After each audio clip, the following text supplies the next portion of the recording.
வாழ்க வையகம் வாழ்க வையகம்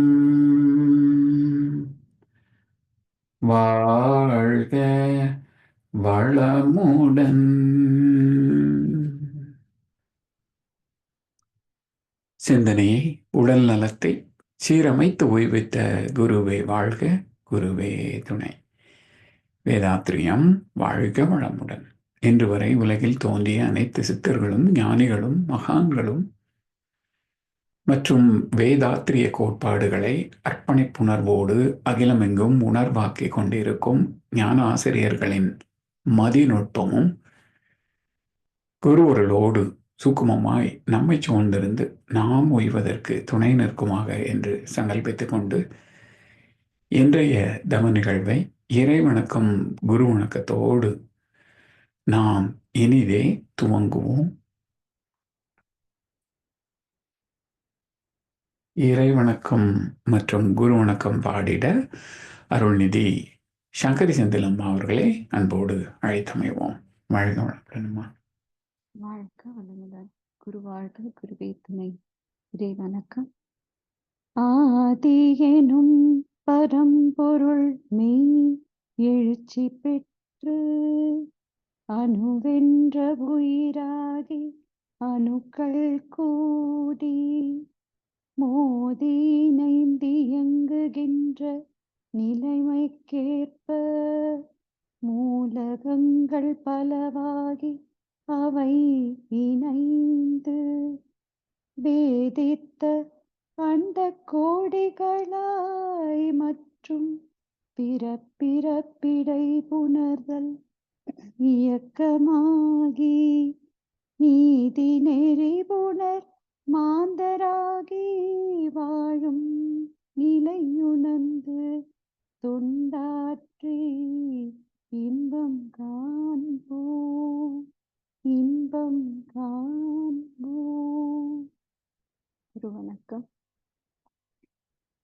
அண்டமதில் உருவெடுத்து அறிவை பெற்று அவ்வறிவு ஒன்று முதல் ஆரதாகி கொண்ட மேலாம் இக்குருவில் குறிப்பில்லாமல் கோடான கோடி எண்ணி அனுபவித்து கண்ட பலன் என்னை அறிய நினைந்தேன். அப்போ கருத்துணர்த்தி கனல் மூட்டி கருவாம் ஞானம் குண்டலினி எனும் என்னை உணவு எழுப்பி குறித்து என்னை அறிவித்த குருவே அன்பே, குருவே அன்பே. நன்றி. வாழ்க.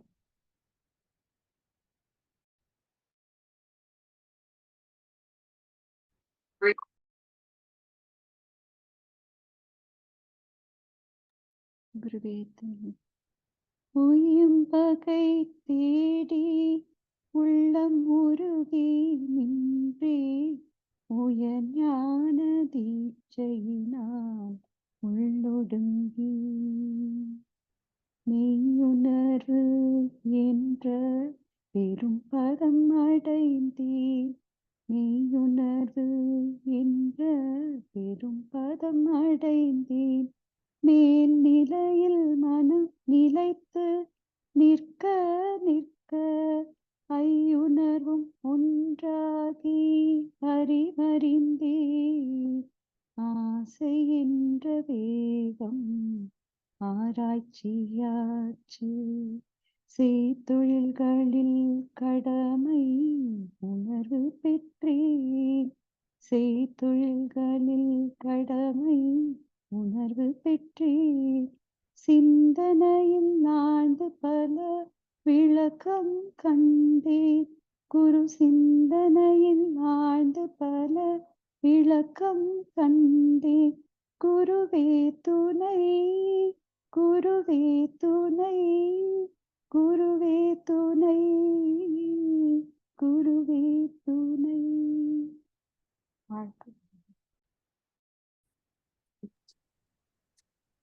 வாழ்க வையகம், வாழ்க வையகம், வாழ்க வளமுடன். இன்று நமக்காக சிறப்பான 9 மையதவம் நடத்திய அருள்நெறி சிவசங்கரி அம்மா அவர்களை வாழ்த்துவோம். அருள்நெறி சிவசங்கரி அம்மா அவர்கள் வாழ்க வளமுடன். அவர்களின் அன்பு குடும்பம் வாழ்க வளமுடன். அவர்களின் உடல் நலம், பொருள் வளம், மனவளம் மற்றும் அவர்களின் ஆன்மீக தொண்டு வாழ்க வளமுடன், வாழ்க வளமுடன், வாழ்க வளமுடன். வாழ்க வளமுடன். தொடர்ந்து நான் யார் என்ற கேள்விக்கான ஞானக்களஞ்சிய கவி விளக்கம் இசை வடிவம் வழங்கிட ஞானாசிரியர் அருள்நிதி சங்கரி செந்தில் அம்மா அவர்களையும், விளக்கம் வழங்கிட மூத்த பேராசிரியர் ஞானாசிரியர் அருள்நிதி பழனிசாமி வேல்சாமி ஐயா அவர்களையும் அன்போடு அழைத்தமைகிறோம். வாழ்க தருள்க. வாழ்க வளமுடன். நான் யார்? ஊனுருவ சிறப்பு உயர் அறிவும் கொண்டு உணர்ச்சி முயற்சி செயல் ஞாபகமாய் உள்ள நான் யாரின் ஆதி அந்தம் எது என்கின்ற நாட்டத்தில் அகம் நோக்கி உணர யானே வானிலையில் மௌனமாய் விண்ணென்கின்ற வகையில் அசையக்கமாய் அணுக்கூட்டத்தில் தோன்றும் ஒரு ஓசை ஒளி மனம் சுவையாய் சுகதுக்க உணவில் அறிவாக உள்ளேன். சுகதுக்க உணவில் அறிவாக உள்ளேன். நன்றி. வாழ்க வளமுடன். வாழ்க வையகம், வாழ்க வையகம், வாழ்க வளமுடன். குரு வாழ்க, குருவே துணை. சான்ற பெருமக்களே, நான் யார் தொடர் சிந்தனையில் இன்றைக்கு 1827வது கவியை பற்றிய நான் யார் தலைப்பில் விளக்கம். ஊன் உருவ சிறப்பு உயர் அறிவும் கொண்டு உணர்ச்சி முயற்சி செயல் ஞாபகமாய் உள்ள நான் யார். மனிதன் என்ற வடிவத்தை நாம் பார்க்கின்றோம். யார் நீங்க என்று கேட்டால் முதலில் நம்முடைய முகவரி, தொழில், சொத்து கணக்கு இதெல்லாம் தான் பேசுவோம். பிறகு ஒரு காலகட்டத்தில் சிலருக்கு இந்த கேள்வி எழுகின்ற போது முதலில் தெரிவது பருவுடல். அதன் பிறகு சிந்திக்கின்ற போது மற்ற ஜீவராசிகளை விட பல வகையில் சிறப்புமிக்க ஒரு உடல் அமைப்பு என்றால் மனித இனம் தானே. எனவே இந்த உடலே இயற்கை தந்த மிக அற்புதமான ஒரு கொடை. எல்லாம் வல்லவனாகவும் எல்லாமே உள்ளவனாகவும் பரிணமித்தவன் மனிதன் என்பார் மகிழ்ச்சியவர்கள். இப்படி ஊன் உருவ சதையால் ஆன உருவத்தை நாம் பார்க்கின்றோம். அவருடைய செயல்பாடுகள் சிறப்பு உயர் அறிவும் கொண்டு உணர்ச்சி முயற்சி செயல் நினைவு. உணர்ச்சிகள் இல்லைன்னா தேவைகளே இருந்திருக்காது. பசி என்ற உணர்வு இருப்பதனால் தான் உணவை தேடுகிறோம். உணர்ச்சிகளே இல்லை என்றால் தேவைகளே வந்திருக்காது. அப்போ உணர்ச்சிகள் ஏன் தோன்றுகின்றன? அடிப்படை என்ன, தேவை என்ன என்றால், உணர்ச்சி என்பது ஒரு தேவையின் வெளிப்பாடுதான். ஏன் தேவைகள் ஏற்படுகின்றன என்றால், அடிப்படையில் இயக்கம் என்றால் ஆற்றல் செலவாகும். ஏதோ ஒரு வகையில் எரிபொருள் இல்லாமல் ஒரு வாகனம் ஓட முடியுமாது. ஏதோ ஒரு வகையான எரிபொருள் வேணும். அதே போல எல்லா இயக்கங்களிலேயும் ஒரு ஆற்றல் இல்லை என்றால், ஆற்றல் செலவாகவில்லை என்றால் இயக்கங்களே கிடையாது, விளைவுகளும் கிடையாது.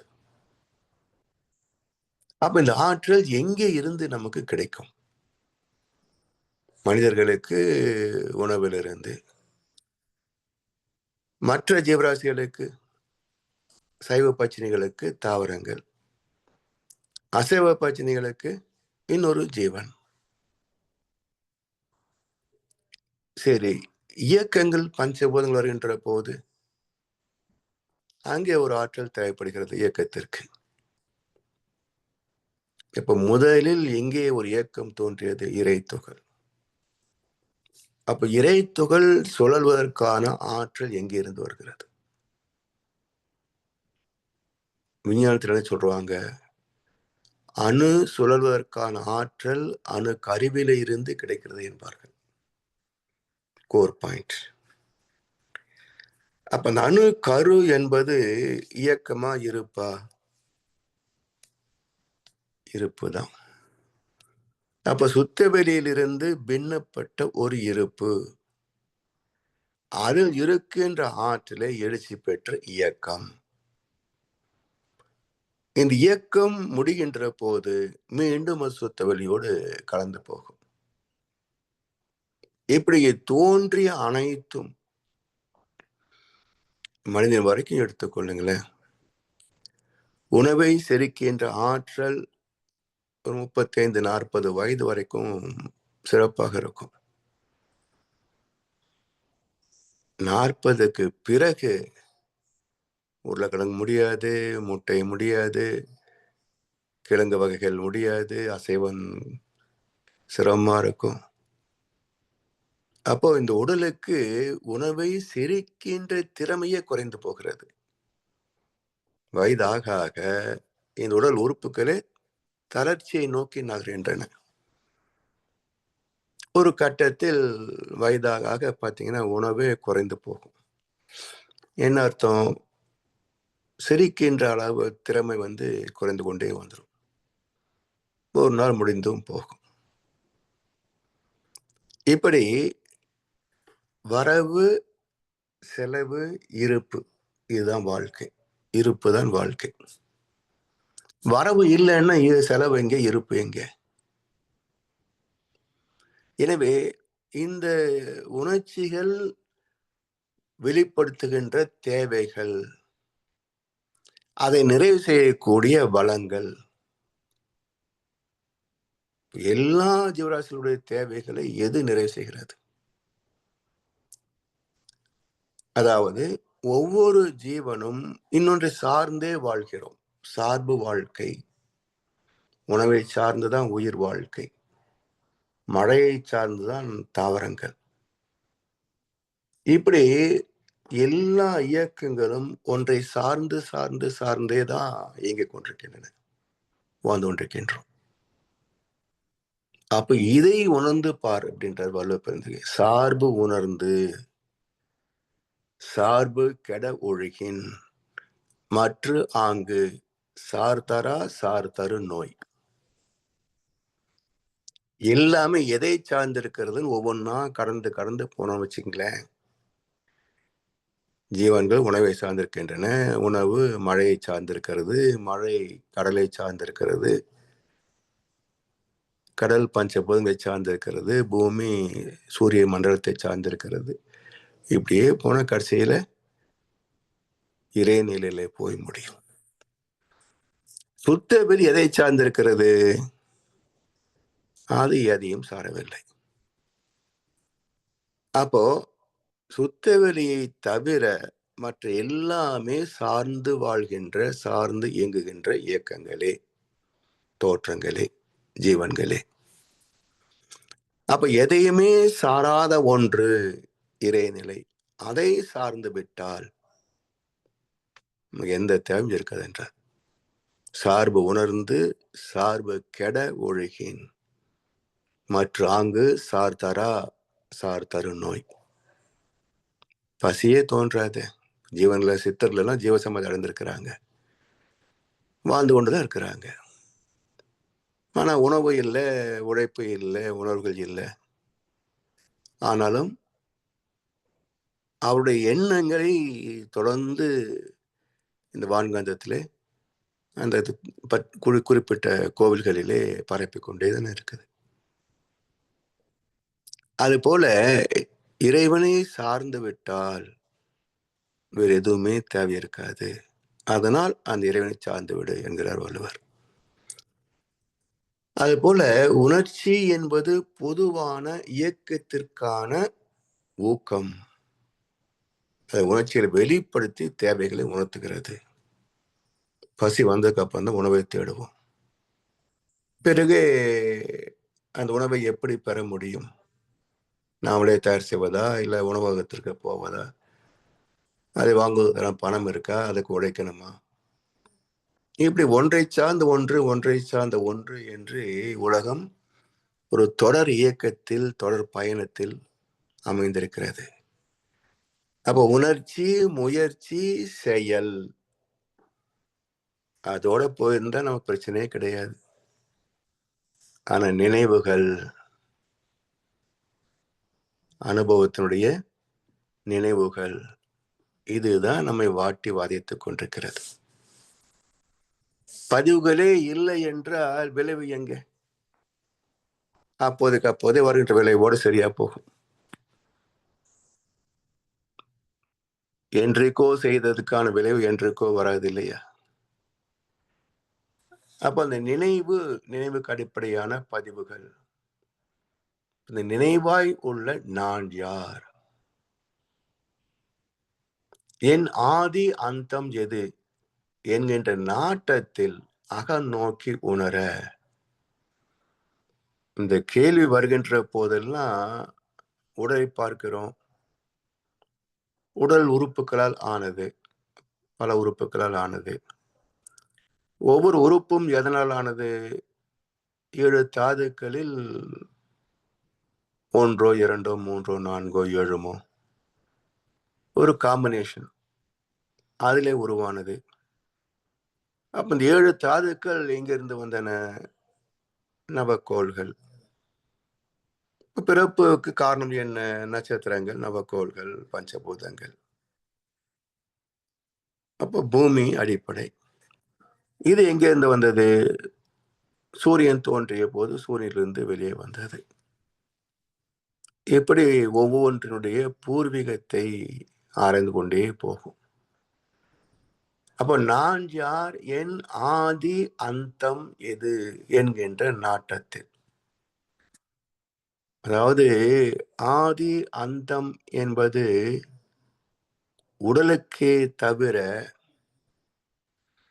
ஆன்மாவுக்கு உண்டா என்பதுதான் கீதையுடைய முக்கியமான கருத்து. உடல் ஒரு நாள் தோன்றுகிறது, சில காலம் வாழ்கிறது, ஒரு நாள் முடிந்து போகிறது. அப்ப உடல் தோன்றுவதற்கு முன்பும் உடல் மறைந்த பிறகும் நாம் இருக்கிறோமா? என் ஜனனம் என் மரணம் இரண்டையும் யான் அறியேன் என்றார் மகர்ஷி அவர்கள். மரணம் தெரியாத அவருக்கு, சரி அது கூட தெரியலன்னு வைத்துக்கொள்வோம் வாதத்திற்கு. டேட் ஆஃப் பர்த் தெரியாத என்ன? அப்ப மகர்ஷி எதை சொல்ல வர்றாங்க? என் ஜனனம் என் மரணம் இரண்டையும் யான் அறியேன் என்றால் எதை சொல்ல வருகிறார்கள்? இந்த ஆத்மாவுக்கு டேட் ஆஃப் பர்த் தெரியாது, இந்த ஆத்மாவுக்கு டேட் ஆஃப் டெத் தெரியாது. ஏனென்றால் இது பல தலைமுறைகளாக பயணித்துக் கொண்டு வருகிறது. இப்ப மகர்ஷியுடைய ஆத்மா அனுபவங்கள் மறைந்த போயின, வான்காந்தத்திலே கலந்திருக்கிறது. அவருடைய தத்துவத்தை, அனுபவங்களை சிந்திக்கின்ற எல்லோருக்குமே அது வழிகாட்டுகின்ற அறிவு விளக்காக, அறிவு சுடராக வான்காந்தத்திலே விளங்கி கொண்டிருக்கிறது. எப்ப மரணம்? இல்லை. அப்ப ஆத்ம நிலையில் பார்க்கின்ற போது இதற்கு மரணம் இல்லை. பிறந்த காலம் மிக நீண்டது, இவ்வளவு இந்த காலகட்டம் என்று யாராலும் அறுதியிட்டு சொல்ல முடியாது. ஆனா பிறந்தது ஒரு நாள். எப்போ? நுண் உயிர் பிறந்த போது ஆத்மாவும் பிறந்தது. எத்தனை காலம், என்ன வயசு? இன்ஃபனைட், சொல்ல முடியாது. எனவே நான் யார், என் ஆதி அந்தம் எது என்கின்ற நாட்டத்தில் அகம் நோக்கி உணர. அதாவது கண்ணாசன் ஒரு கவிதையில சொல்வார், 7 ஒருவன், 70 ஒருவன், சாவது எப்படி, செல்வது எவ்விடம், அறியும் வரைக்கும் நீ ஆண்டவனை நம்பு என்பார். எங்க போறோம்? செத்துட்டோம், மேல போயிட்டான், கையை காட்டுறாங்க, மேல என்ன இருக்கு? அப்ப இதெல்லாம், இந்த ரகசியங்கள் உள்ள வரைக்கும் நமக்கு அப்பாற்பட்ட ஒன்று உண்டு என்பதை பாமரர்களும் ஏற்றுக்கொள்கிறார்கள், ஞானிகளும் ஏற்றுக்கொள்கிறார்கள். அதாவது பகவத்கீதையில ஒரு ஸ்லோகம் உண்டு, நீ யாரை பார்த்து இவ்வளவு விசனப்படுற, யுத்தம் செய்ய மாட்டேன்னு அடம் பிடிக்கிற? இந்த தாத்தா குரு, உனக்கும் எனக்குமே பிறவிகள் பல கடந்து போயின, அவற்றெல்லாம் நான் அறிகிறேன், நீ அறிய மாட்டாய் என்று ஸ்லோகம் வரும். அப்போ உடல் மாறிக்கொண்டிருக்குமே தவிர ஆத்மாவின் பயணம் ஓய்வதில்லை. சரி, இப்ப ஆத்மா இறப்பு இல்லை என்று சொன்னால் எதை கொல்லப் போகிறாய்? ஆத்மா கொல்வதும் இல்லை, கொல்லப்படுவதும் இல்லை. சரி, உடம்பு இது எப்படி சாகத்தான் போகுது ஒரு நாளைக்கு, நீ தடுக்க முடியுமா? எனவே பிறப்பும் இறப்பும் உன் கையில் இல்லை, ஆத்மாவும் உன் கையில் இல்லை. பிறகு எதுக்கு நீ பயப்படுற, எதுக்கு நீ தயங்குற? இந்த பந்தம் எல்லாமே உடலுக்குத்தானே தவிர ஆத்மாவுக்கு இல்லை என்று குருச்சேத்திரத்துல பகவத்கீதையில சில ஸ்லோகங்கள் உண்டு. எனவே இந்த ஆதி அந்தம் என்கின்ற நாட்டத்தில் அகம் நோக்கி உணர, ஆத்மாவைத்தான் அகம் பிரம்மாஸ்மி, ஆத்மா நமக்குள் மையம் கொண்டிருக்கின்ற அகமாக உள்ள ஆத்மா, அகம் நோக்கி உணர யானே வான்நிலையில் மௌனமாய், யானே வான்நிலையில் மௌனமாய். அதாவது வானம் என்றால் ஆகாயம் என்று சொல்கின்றோம். அதாவது விண்வெளி என்று விஞ்ஞானம் பேசும். அதாவது விண் சுழல் பிளஸ் சுத்த வெளி ஈக்குவல் டு விண்வெளி. இதை சிவசக்தி களம் என்றும் அர்த்தநாரி களம் என்றும் சைவ சித்தாந்தம் பேசும். எப்படி எடுத்துக்கொண்டாலும் இருப்பு பிளஸ் இயக்கம் ரெண்டும் கலந்த காந்த களம், இந்த 3 தான் பிரபஞ்சம். எனவே வான்நிலையில் மௌனமாய், விண் என்கின்ற வகையில் அசை இயக்கமாய். வான்நிலையில் ஓசைமில்ல, இயக்கம் மிக மென்மையானது இறைத்துகள் நிலையில. அதுவே விண் நிலையில் வருகின்ற போது வேகம் அதிகம், ஒன்றை ஒன்று தள்ளி நிறுத்தும். விண்ணுக்கு ஒரு ஆயுள் காலம், இயக்க காலம் உண்டு, பிறகு அதனுடைய விளைவுகளும் உண்டு. அப்ப விண் என்கின்ற வகையில் அசை இயக்கமாய் அணு கூட்டத்தில் தோன்றும் 92 வகையான அணுக்கள், ஒவ்வொரு வகையிலையும் எண்ணற்ற அணுக்கள். இப்படி அணு கூட்டத்தில் தோன்றும் உரு, ஓசை, ஒளி, மனம், சுவையாய் 5 வகை தன்மாற்றங்களை உணர்கின்ற, 5 வழியாக 5 வகை சுகங்களாக அறிகின்ற 5 அறிவு. சுகதுக்க உணர்வில் அறிவாக உள்ளேன். அப்போ ஐம்புலன்களிலே சுகதுக்கம் இல்லை, அது உணர்வு மட்டும்தான்.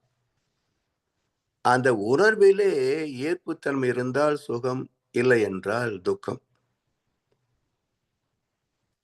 அது மனமாக உணர்கின்ற திறமாக செயல்படுகிறது.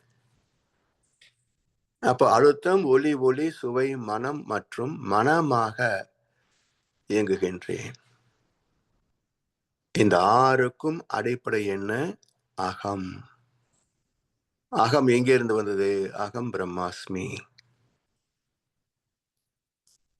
இப்படி நாம் வந்த வரலாற்றை திரும்பி பார்க்கின்ற போது நான் யார் என்ற கேள்விக்கு உடலும் நாம் அல்ல, உயிரும் நாம் அல்ல, மனமும் நாம் அல்ல, அறிவே நாம், அறிவே சிவம், அறிவே தெய்வம், தத்புருஷ. அப்ப அறிவே அனைத்துமாக இருக்கிறது. அறிவே இருப்பாகவும் எழுச்சி பெற்ற நிலையில் அறிவே ஆற்றலாகவும் விரிந்த நிலையில் அறிவே அனைத்துமாகவும் இருப்பதனால் இந்த உலக வரலாறு என்பது அறிவின் பயணம், த ஜேர்னி ஆஃப் கான்சியஸ்னஸ்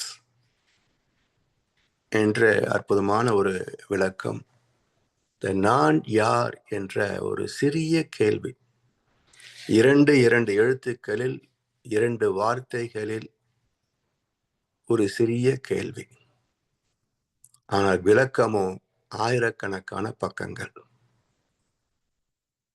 வேதங்கள் எவ்வளவு, பகவத்கீதை எத்தனை பக்கம், இதிகாசங்கள், புராணங்கள், உபனிஷத்துக்கள், கிரந்தங்கள், பாஷ்யங்கள் எவ்வளவு இருக்கு. அது போக திருக்குரான், பைபிள், தம்மபதம், இன்னும் எத்தனை மதங்கள் உண்டோ அத்தனை மதங்களுக்கும் நூல்கள் உண்டு. எல்லாம் கூட்டி பார்த்தா எவ்வளவு தேரும். இவ்வளவு விளக்கங்களும் எந்த கேள்விக்கான விடை என்றால் நான் யார், 2 எழுத்துக்களில் 2 வார்த்தைகளில் ஏற்பட்ட ஒரு சிறிய கேள்விக்கான விளக்கமே இவ்வளவு பெரிய வரலாறு. இதை புரிந்து கொள்வதற்கான வாய்ப்பை தந்த மகிழ்ச்சி அவர்கள். எனவே குருவுக்கும் வாய்ப்பு தந்த உங்களுக்கும் நன்றி கூறி இன்றைய சிந்தனையை நிறைவு செய்கின்றோம். வாழ்க வளமுடன், வாழ்க வளமுடன், வாழ்க வையகம். வாழ்க வளமுடன் ஐயா. சிறப்பாக வாழ்க வளமுடன் ஐயா.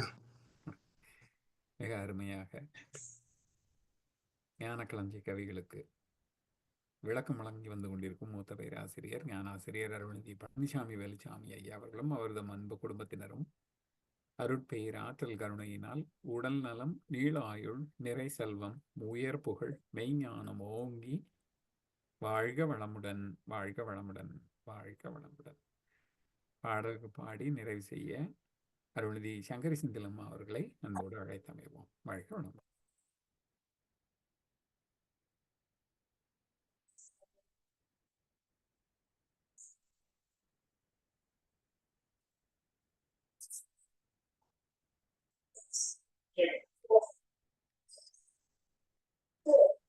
வாழ்க வளமுடன் சங்கரியம்மா.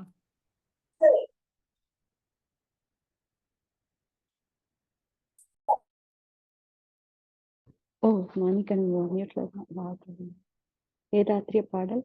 போரில்லா நல்லுலகம், பொருள் துறையில் சமநீதி, நேர்மையான நீதிமுறை, நிலவுலகுக்கோர் ஆட்சி, சீர் செய்த பண்பாடு, சிந்தனையோர் வழிவாழ்வு, சிறப்புணர்ந்த பெண்மதிப்பு, தெய்வ நீதி வழிவாழ்தல், தேர் திருவிழா தவிர்த்தல், சிறுவர்கட்கே விளையாட்டு, செயல் விளைவு உணர்கல்வி, சீர்காந்த நிலை விளக்கம், பார் முழுதும் உணவு நீர் பொதுவாக்கல், பல மதங்கள் பல கடவுள் பழக்கம், ஒழித்துண்மை ஒன்றை தேர்ந்திடுதல். பிரம்மஞான கவி. இறைவெளியே தன்னிருக்க சூழ்ந்தழுத்தும் ஆற்றல், சூழ்ந்தழுத்தும் ஆற்றல், இதன் திணிவு மடிப்பு விழ சுழலும் முன்பின்னாம், நிறைவெளியில் விண்சுழல நெருக்குகின்ற புரசல் நிலைவெளியில் எழுப்புகின்ற நேரலைகள் காந்தமாம். மறைப்பொருளாம் காந்தம் தன்மாத்திரைகள் ஐவகை மலைக்காதீர்வின் கூட்டம் மாபூதம் ஐந்துமாம். முறையாய காந்தாலை மனமாம் உயிர்வுடல்களில் மதிபுயர்ந்தி உண்மை பெற மாபிரம்ம ஞானமாம். உலக நல வாழ்த்து. உலகமெல்லாம் பருவமழை ஒத்தபடி பெய்யட்டும். உழவரெல்லாம் தானியத்தை உவப்புடனே பெருக்கட்டும். பல தொழில்கள் புரிகின்ற பாட்டாளி உயரட்டும். பகுத்துணர்வில் தொகுத்துணர்வு பண்பாட்டை உயர்த்தட்டும்.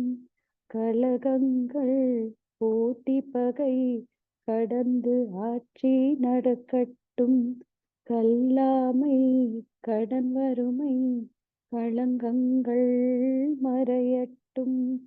நலவாழ்வை அளிக்கும் மெய்ஞான ஒளி வீசட்டும். நம் கடமை அறவாழ்வின் நாட்டத்தே சிறக்கட்டும். வாழ்க வையகம், வாழ்க வையகம், வாழ்க வளமுடன். நன்றி. பாசம். வாழ்க வளமுடன். இன்றைய தவத்தில் கலந்து கொண்ட அன்பர்கள், தவத்தை வழிநடத்தியோர், நச்சிந்தனை வழங்கியோர், பாடல்கள் பாடியோர் அனைவரும் வாழ்க வளமுடன். அவர்களின் அன்பு குடும்பம், அவர்களின் உடல் நலம், மனவளம், பொருள் வளம், அருள் தொண்டு, ஆன்மீக தொண்டு, வாழ்க வளமுடன், வாழ்க வளமுடன், வாழ்க வளமுடன். இத்துடன் இன்றைய காலை தவம் நிகழ்வு மகிழ்வோடு இனிதே நிறைவு பெறுகின்றது. இறையருளும் குருவருளும் நம் அனைவரையும் எப்பொழுதும் சூழ்ந்திருந்து நம்மை இந்த இறைநிலை உணர்பயணத்திலே சிறந்த முறையிலே வழிநடத்தட்டும் என அனைவரையும் வாழ்த்தி வணங்கி நன்றி கூறி அமைகிறோம். வாழ்க வையகம், வாழ்க வையகம், வாழ்க வளமுடன்.